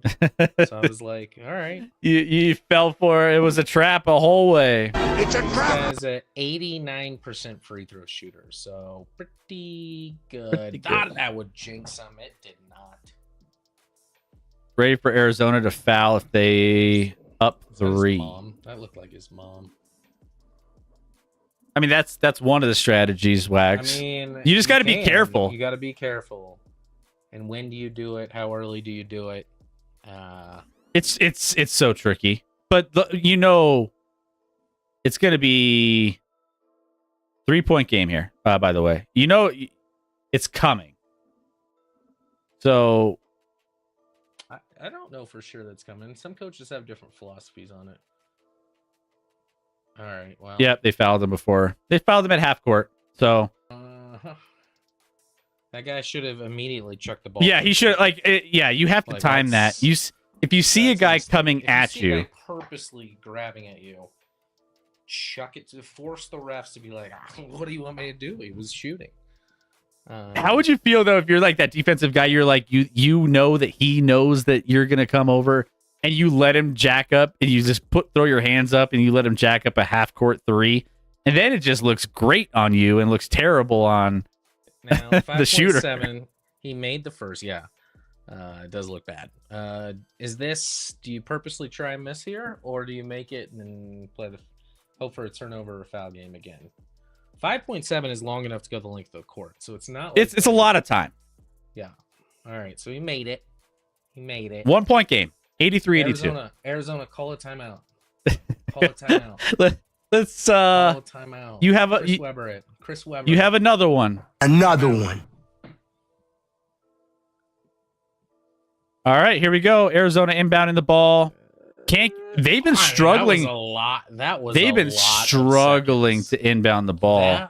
That was a lot of seconds. I mean, that one felt 5-ish to me. That one felt 5-ish. It was close. That was close. 1, 2, 3, 4, 5. Got him. Boom. Eject this ref from them. I'm just kidding. It was close. All right, free throw game coming up. See what the kid's got. Obviously, he's same kid. Anthony Del Orso. Questionable haircut. Probably does he even play? He's like a 90% free throw shooter, but maybe that's his only role. They throw him out there just just throw it. Mm-hmm. I always love how they show a random woman at the end of a game, whether it's a coach's wife or a mom, or it feels like if it was the same woman, it feels like the mom. They look a lot alike, almost the same hairstyle too. It's always like, who is this person? They never really. That could have been anybody. He gets both. Arizona using 4+ seconds on inbounds every time. They've struggled. All right, 3-point game 5 here. 5 seconds. You gotta, if you're Oregon, you have to think that if they try and foul quickly, shoot it. No. Is that? They're gonna call it on the floor.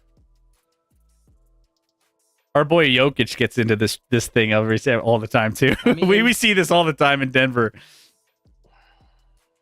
I mean, Yeah, he didn't. It was after. It was after. I mean, I would hate if I was an Arizona fan that call happening. He didn't time it right. Now Oregon. you probably got to try and miss the second. Yeah, 3.9 seconds. Or do the same thing all over again. I don't think. I mean, Arizona's been having trouble getting in. They wouldn't foul again. Arizona has had some trouble. He made. Oh, that's actually. Where? What?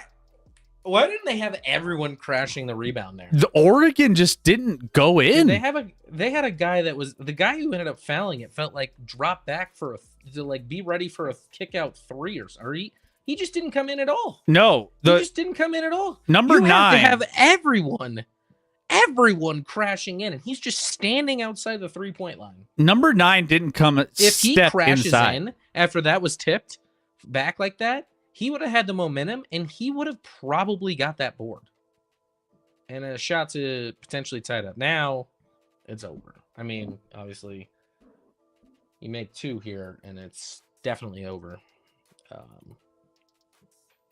1, or actually, you don't even have to make 1.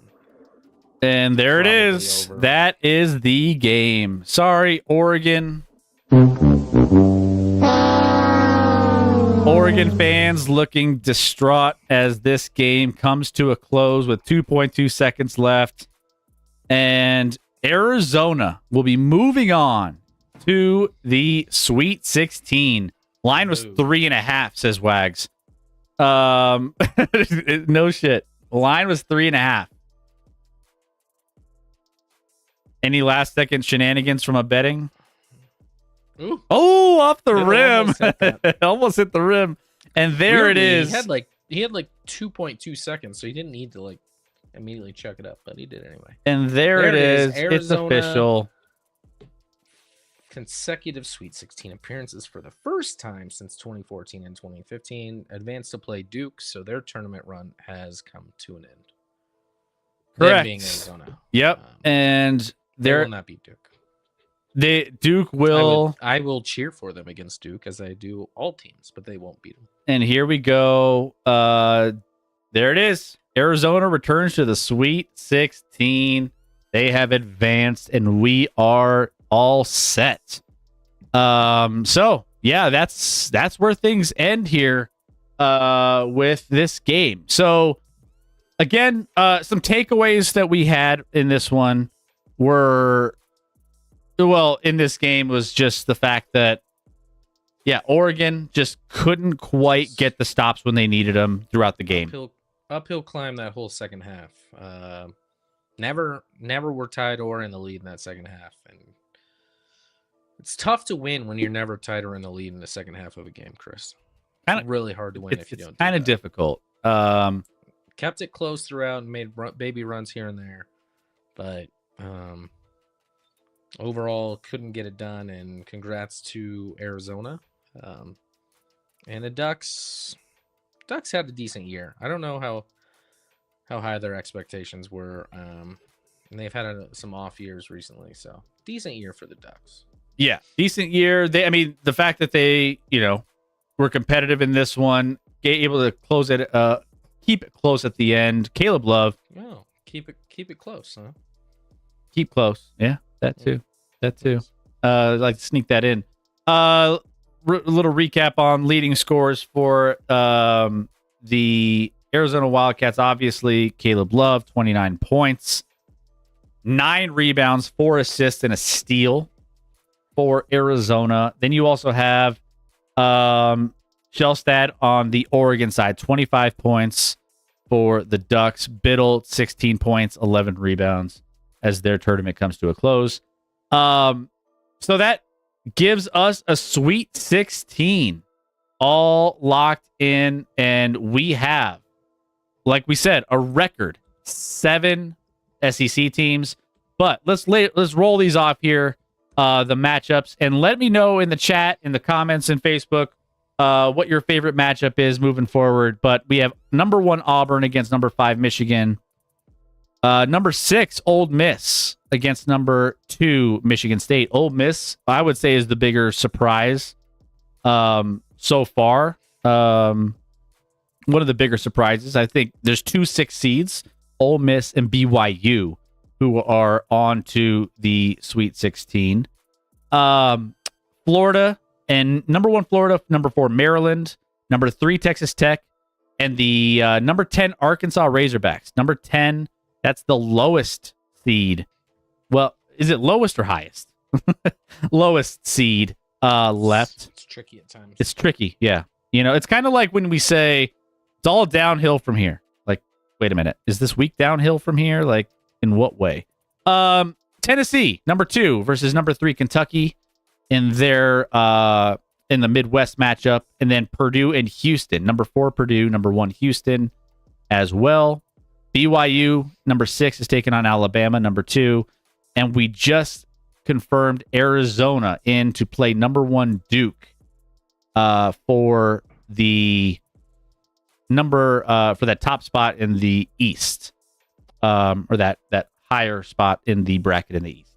So that's what it's shaken up to be right now. Let's get to the chat real quick, see if we're missing anything. Michigan versus Michigan State is going to happen, says Black Market. I hope so. I have it picked. SEC had 1 million teams. They did.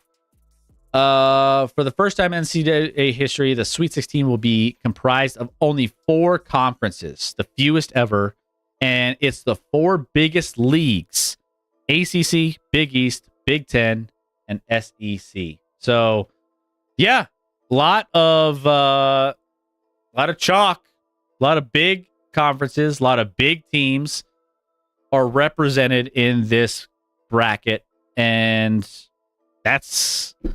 we talked a little bit about it earlier, but we'll say it again. It's just crazy to think that, like, you know, we're in a situation where we have, you know, like, there's a lot less magic going on in the NCAA tournament. A lot less Cinderellas, especially with the NIL, especially with everything that's going on with players being able to move to the teams that they want to move to, with the NIL money involved as well. There's just a lot that goes into that really has affected the landscape of seeing like a 13 seed or a 14 seed make it far into these tournaments. So it's kind of interesting. What's up, Joker? How we doing? What's up, Todd? How we doing? SEC had 1 million teams. When you have 14 teams out of the 16 in your conference, it's kind of crazy. Plus, a lot are in the big conferences now. Yeah. Yep. So, just part of it, you know. Then that's going to be changing moving forward. I think we've talked a lot about it in this show, but just something to keep an eye on for sure. All right, guys. Well, I think that is where we are going to end it tonight. Guys, we have a big show coming up Wednesday. Big show coming up Wednesday, Scotty.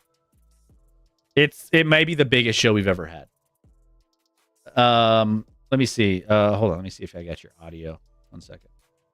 I don't know if it's you or me. Let me see. Oh no, I got you. I froze up. Oh, I got you. Froze up. No, you're good. I got you. The whole computer. Guys, it is official. We are going to plan on having our, wait for it,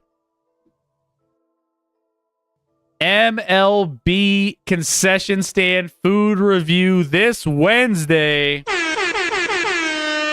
We are going to be breaking down all of the craziest concession foods that have been released in Major League Baseball concession stands across the league. Twitter has been blowing up a little bit. I've seen a few here and there, Scotty, and it's going to be interesting. There's some good, there's some bad, there's some ugly. Day, so I come in. I'm not gonna eat that day, so I can come in real passionate and angry. It's gonna be interesting. And maybe hate on some food. It's gonna be a wild ride, but we are here and we're gonna be talking food. And I know all of you guys, the black markets. Yeah, now this is the content we want. See, you guys well, you keep telling us you want this content. We're like, no, well, you guys want sports. You guys just, we're trying to fill you guys up with as much sports content as possible. And then we end up just ignoring the fact that all you guys want in this world is food streams. That's it. That's basically all you. You see Rec guzzle a dozen hot dogs on stream. That's what you sickos want. Yeah. True. Yeah, that's all you guys care about. So while in a hot tub, if you're, what was it? I forgot who was that? Like Splashy or something. yeah, someone was in there. But I mean, joke's on you guys. I had to turn my hot tub down. It was getting a little toasty towards the end of that game, Scotty. So I had to get that resolved, but here we are. All right. Well, let's go ahead. We are going to give me a second here. Brendan is ready for a Riyadh. Oh, sorry, Brendan. I'll get you next time. Sorry, I already had Office Drummer queued up. Oh, was that Brendan's live right now? I didn't know. Is Brendan live? I don't know. I don't know. Actually, I don't think maybe he's just ready for us to leave. He's like, give me oh yeah, no, he's not live. Oh, you're not live. Okay. Joke's on him. Riyadh's not a word. Riyadh's not a word. We are going to send you guys all over to Office Drummer. He is drumming away, entertaining you guys in a tie, looking fabulous. He's got like crazy visuals, and we've sent you here before. He's great. Go give him some love. And we will be back live Wednesday for our mega food stream for the Major League Baseball release. Make sure you guys stay tuned for that. That will be amazing. So, besides that, we are going to wrap the show up here and get you guys onto your week. Yeah, shout out to Brendan. Tomorrow, Monster Jam, Steel Titans 2. There you go. Go check him out tomorrow. But otherwise, we will. I hope you enjoy the start to your work week, school week, whatever you got. And then we will be back live Wednesday. And go be a good person between now and Wednesday. Go live in the moment, because we don't do that enough. Later, Joker. Good to have you in, buddy. Sorry it was at the end. And goodbye to all you Facebook people who were hanging tight with us all stream long. Not sure how much of you guys, jumped in, but and then we just rated. So there we go. We're off and running. All right. Have a great night, guys. We love you. We will see you Wednesday. Deuces. Although I think we're already gone. Love you. We're not to the Facebook people. Facebook people get overtime. Facebook people get overtime. I was like, we're already gone on Twitch. All right. Love you guys.